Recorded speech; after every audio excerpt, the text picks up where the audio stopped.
Most people are telegraphing their punches and they don't even know they are doing it. Today I'm going to break down the most common things that you do before you punch, which is giving it all away. So I'm Alan Branch from Glove Up and Fighters College. Here we go. So from any boxing stance, of course your lead punch is a jab. There's lots of people who teach it different ways. We have our way of teaching it from a bladed stance.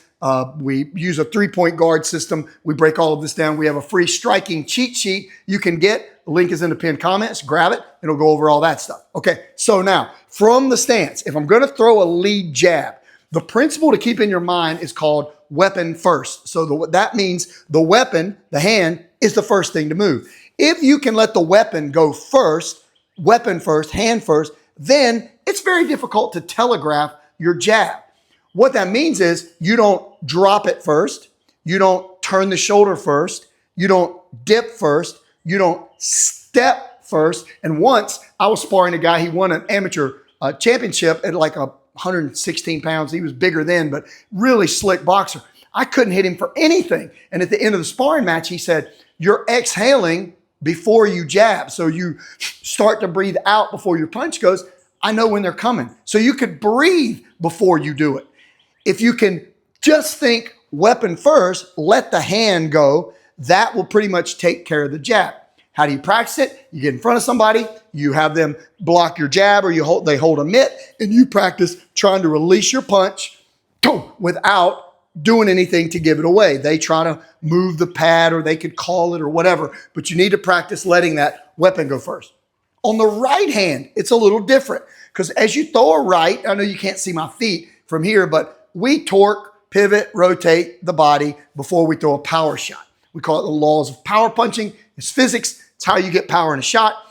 We break all that down in the striking cheat sheet for you.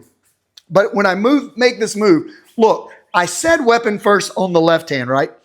It's all side of the body. So if you draw a line down the center of the body and treat it like a hinge, when you throw the right hand, it all hinges together. So the hand is moving, but so is the rest of the body.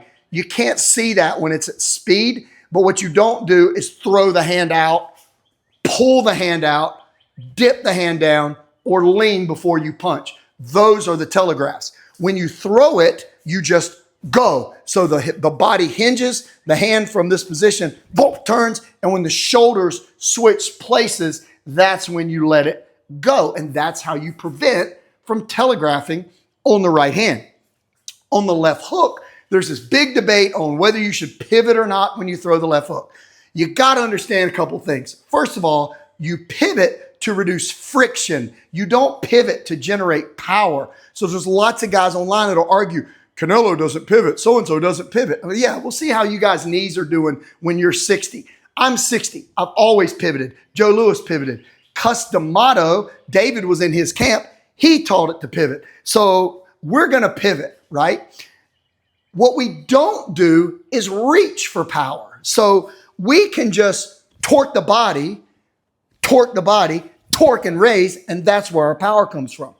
Most people on their left hook, it's telegraphed because they don't feel like they can get that power.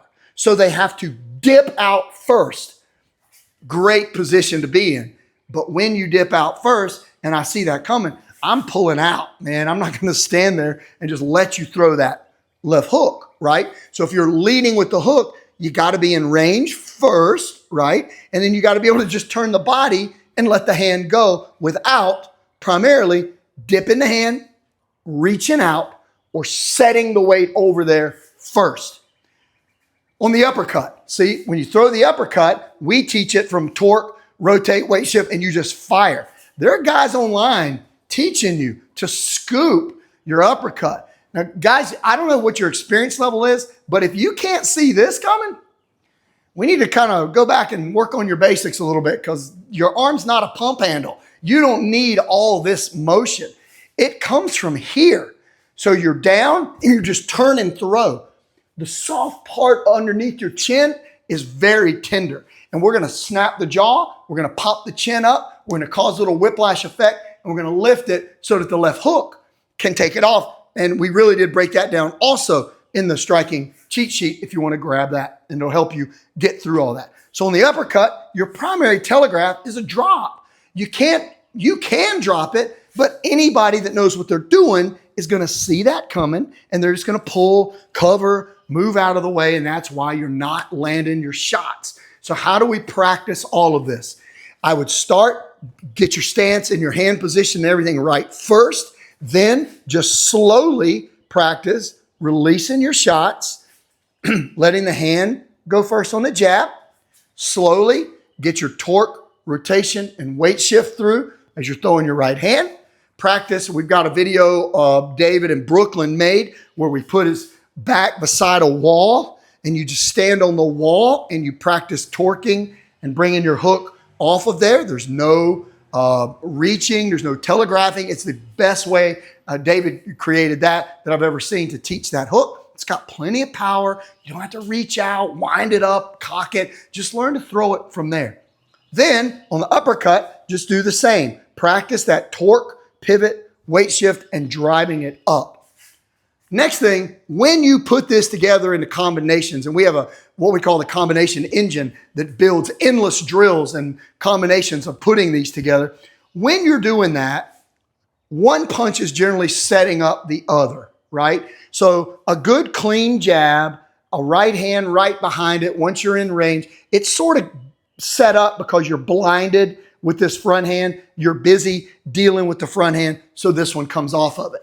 When I throw the right, the weight is already on the left. That makes it far easier. So if you've learned our way to throw the hook and you've got a little weight behind it because of the right hand, bonus. See, now you have weight shift that you can put on the shot. But if you throw a right hand, boom, and then you reach out to throw your hook, it's just giving me time to check, cover, pull everything in, move out of the way of the shot. Same thing on the uppercut. If I throw boom, boom, boom, and I go to throw the uppercut and it's this, and you're dipping and swinging, it's just too easy to check it, rock out of the way, or move. Last thing, and this will help you pull it together when you're throwing combinations. If you've ever shot a firearm, when we shoot at a target, we want the bullets, the shots to be in what we call a tight group, right? So we'd like boom, boom, boom. Not one over here, one skins the ear, one down on the thigh, and three of them miss the whole paper, right? We try to keep the groupings tight. So if you think like that when you punch, this is a little wide. See how everything comes out wide and practice wide? If you practice in tight patterns, everything is in a little area, boom. So you learn to fire from here. And then when you go to the body, you just change levels.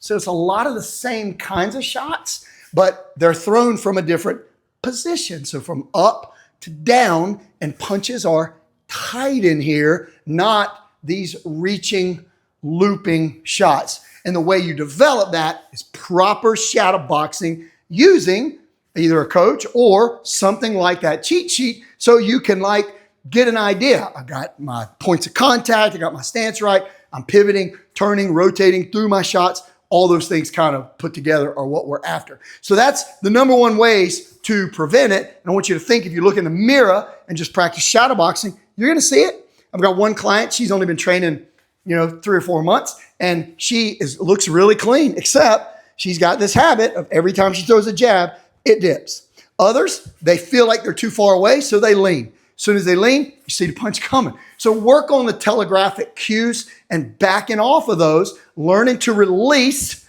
without giving your shots away.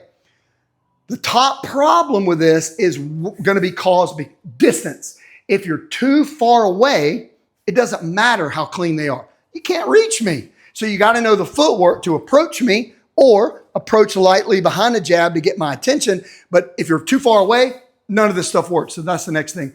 Adjust your distance. Hey, we can go on about this all day with tips and tricks. These are things that Bruce Lee and Joe Louis worked on together. Joe Louis taught me over 25 years, and now David Dice and I put together this system combining his 40 plus years, my 40 plus years, all of our experience with all these other coaches, and we put it together into one very easy to learn system. We call it a fighter's blueprint, and it's part of a training program that we call Fighters College. So in there you get a very detailed education in how to do all of your fundamentals correctly. All right, we'll see you in the next video, guys. Thanks for watching.